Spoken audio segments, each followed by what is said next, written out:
يعني من نصف الملعب بواحد معنويات كبيره وبثقه في النفس.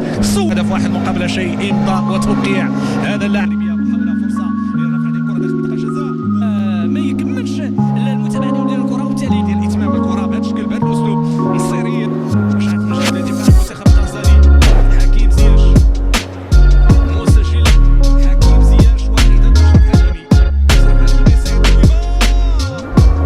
رجعات لزياش. تمريره ممتازه باتجاه بلال الخلوس، دخول داخل منطقه الجزاء، محاوله فرصه وهدف للمنتخب الوطني المغربي.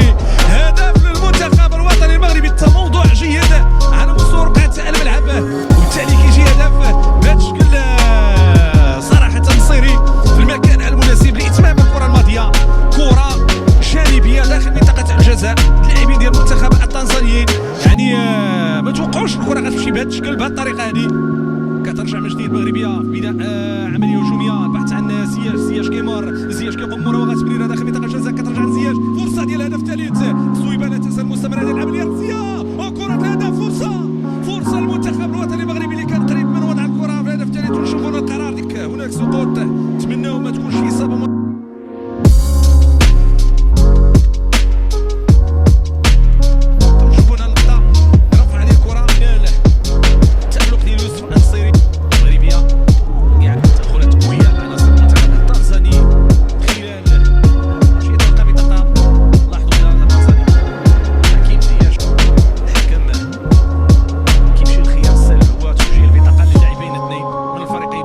عشاق الساحرة المستديرة، أينما كنتم مرحبا بكم في فيديو جديد. إذا كنت أول مرة تشاهد فيديوهاتي على اليوتيوب فلا تنسى الاشتراك في القناة وتفعيل زر الجرس كي تتوصل بكل جديد على قناة أهداف مغربية، قناة مختصة في ملخصات وأهداف كرة القدم وفروق وطنية وكذا تحركات محترفين المغاربة. لا تبخل علينا بالضغط على زر لايك تشجيعا لنا. أتمنى أن يكون الفيديو قد نال إعجابكم ونلتقي في فيديو جديد.